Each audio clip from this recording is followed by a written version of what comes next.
This time I worked with Stevie Wonder, Michael Lamarty, and David Foster, a gentleman by the name of Tom Keane, and it worked out.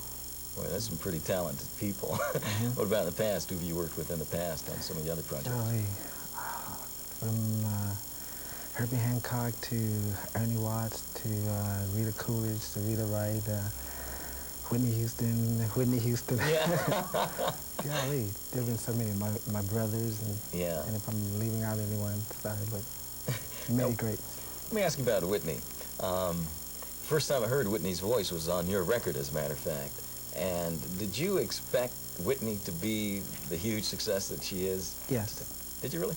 Yes, Whitney, the first time I saw Whitney Houston was at a showcase Clive Davis gave for her in Los Angeles, and she was very talented.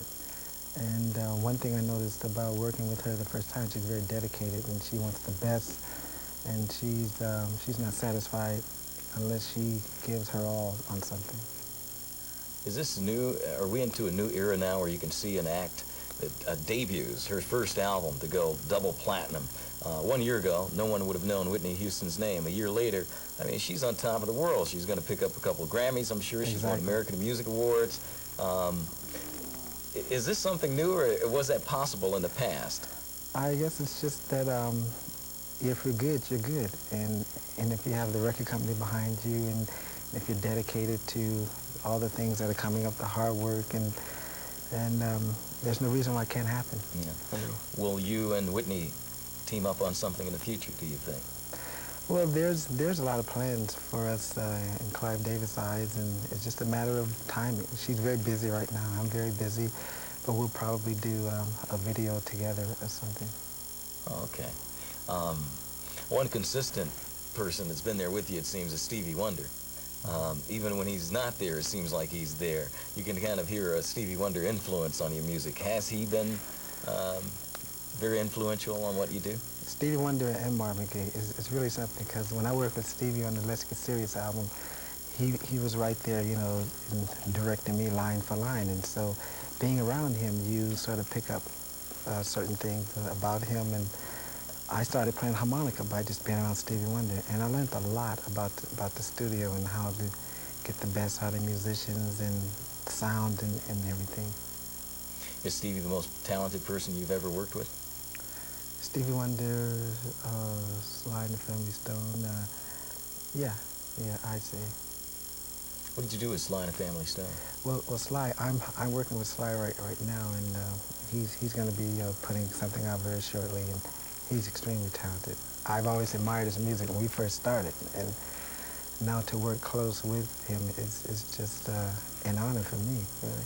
Yeah, your look when you guys started out as Jackson 5 was kind of the Sly Stone look, wasn't it? Yeah, different. Everyone was wearing something different. You even did one of his songs, Stan. Stan was on the first album. Mm-hmm. Well, I'm sure a lot of people are interested in hearing that, what Sly is up to, because we're asked that question often. What is Sly Stone doing? And I have no idea how to answer it. I'd heard that he was in the studio, but I didn't know it was with you. Yes, he's busy working, and hopefully we'll have something ready for the summer. Okay, are you going to be producing it? Well, I just started a record company with my wife called WORK, which stands for World Organized Record Company, spelled with a K. And basically what we do, we sign acts, and we have an act called The Boys Next Door. They're very good, and working with Sly and some more people from Europe. So we're going to be putting that together this year. Tell us a little bit about The Boys Next Door. What kind of group is that? They're very talented. They're multi-talented. They have a lot of different sounds. There's a young lady by the name of Lisa, and they're very different. They're very different, but fresh and young and exciting. They sing and play? They sing and play, self-contained band. Okay. Are they from Los Angeles? She's from Los Angeles, and the rest of them are from different parts of Michigan. Okay, when can we look for something from them? Well, that's coming this year also. Oh, this year for sure. Okay. Yeah. Won't take you 15 months to put that one together. No. That's a long time to be without an album, it seems. But do you always take that long in between albums? No, it was just that I guess coming off the Victory Tour, all the excitement with the Victory Tour and everything, I wanted to find quality material. And I went through a lot of songs and working with a lot of different producers. Certain time schedules didn't allow me to be in the studio when I really wanted to. So I had to wait for them at certain times, and then we would get together and start, and then I would work with another producer. But I was always active, either working with David Foster or Tom Keene or Michael Amati, and so I was always busy, and then doing things myself. Okay, you mentioned the Victory Tour. As big a happening as that was, it seemed like towards the end of it, we started hearing a lot of stories. There was a lawsuit that you were involved with, the accountant in Los Angeles. I think that, to be very honest with you, the concert, as excited as people was, a lot of people, it left a bitter taste in their mouths. What was your experience? Well, I'll tell you, the public has known my family for many years to perform and to make people happy, and that's what we basically did. There was a lot of controversy about the tour and that the media created. All we were concerned about was performing, doing the best that we could possibly do. But a tour of that magnitude, there's always going to be problems here and there, but still, the people can't say that we didn't show up and we didn't perform, and that's what we were there to do. Yeah, well, I think a lot of people were concerned because of the way the ticket structure was. You know, you had all these restrictions with, you had to buy a certain number of tickets, and the money had to be sent in advance, and some people can't afford to tie their money up all it. I think you know, when you put all those restrictions on people, and then the price of the ticket was $30, and it's in stadiums where you can, if you got a bad seat, you can hardly see you guys. You needed binoculars, and still, you still weren't sure where Jackson's on stage. I'll tell you, a lot of the things that happened weren't in our control. We had a tour promoter, but still, we wanted to perform for the people. And also, the public didn't realize that we had a major production, and we had a staff of 300 people. The cost of the tour was like $1,250,000 a week to run. So it's not that we were there to take from the people and not give back, but we wanted to give our best. I mean, the people expected a certain level of talent from us through all the years of Jackson 5, Jacksons, and Jermaine Jackson, Michael Jackson, my whole family. So we could have just gone out there and just performed the song, but we wanted to give them a little more. So that entailed a tremendous staff. Even after the tour, I was still meeting people, and these people were out there every day, and they had to be paid and stuff. And so those are some of the questions and answers that people really didn't realize what was going on.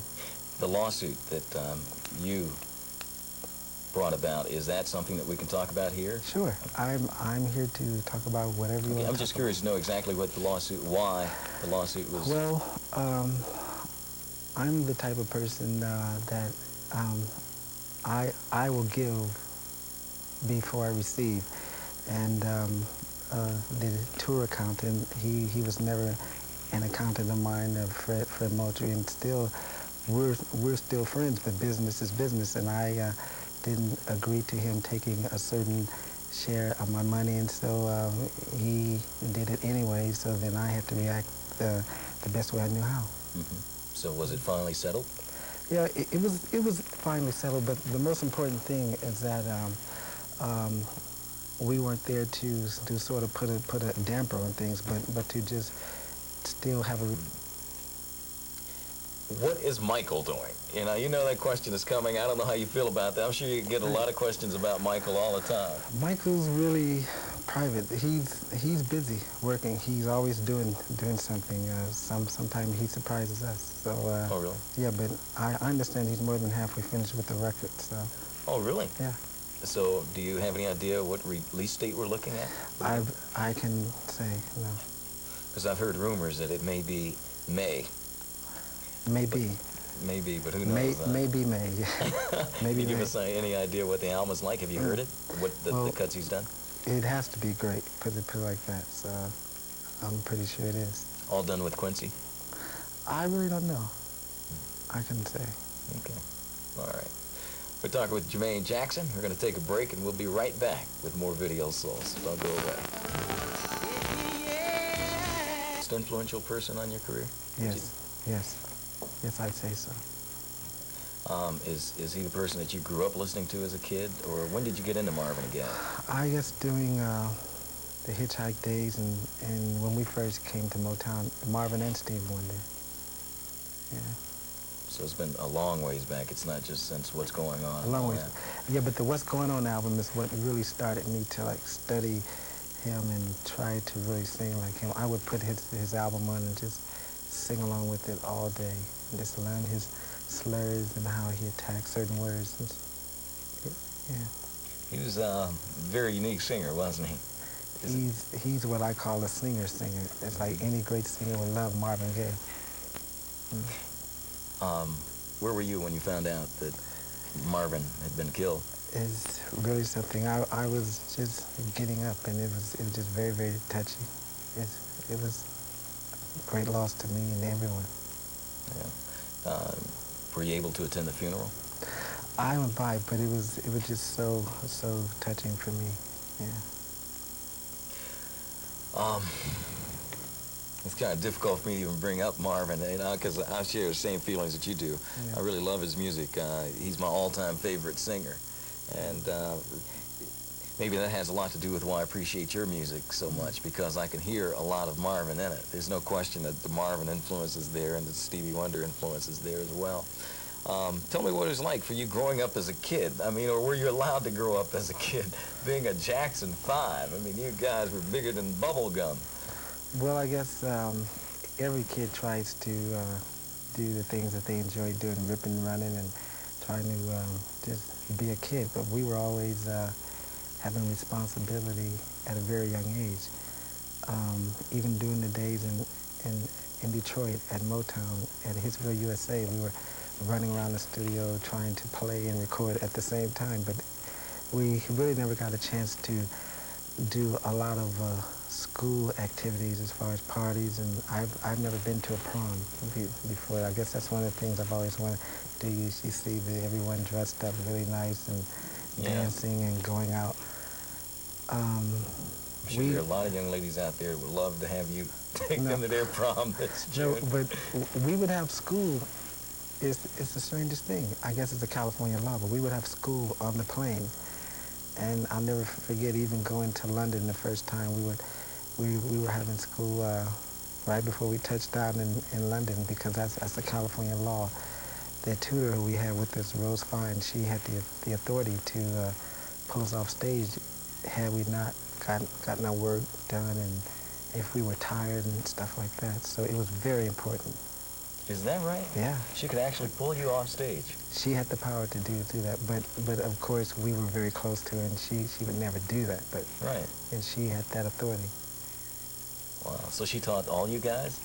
Yeah. So she taught all different grade levels then? And she taught all different grade levels. It was really something, because she would always say, Jermaine is the only one I know that can read a book upside down. That's because I was just trying to pass time away, I guess.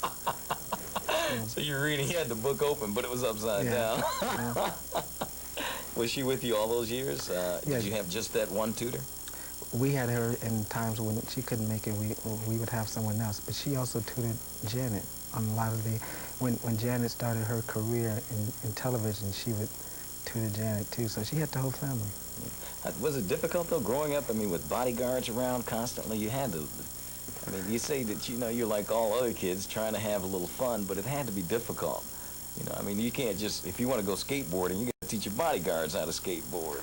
Well, I guess it's just starting out. It's the way Berry Gordy presented us to the world, and he first told us that we were going to get 3 #1 records on you all, and we weren't going to let anybody see you till a certain time. And our first concert was at the Spectrum, and there were kids all at the airport and waiting for us, and we'd had 3 #1 records, and I guess building that mystique, which we've always been able to follow. That's why during the Victory Tour, no one knew where we were going to play first, where we were going next, and what was going to happen. Not that we had planned so much of that, but it's just that that's how our lives were always led. We never like to announce where we're staying in hotels, because it creates a lot of excitement. So we go in the back ways, and we just be very, very quiet. We come in and we go out. Do you like that? Or would you have it be different? I'll tell you, it's a costly procedure. When Jermaine Jackson and his family moved into this house, they thought they were improving it by putting in $500,000 worth of landscaping.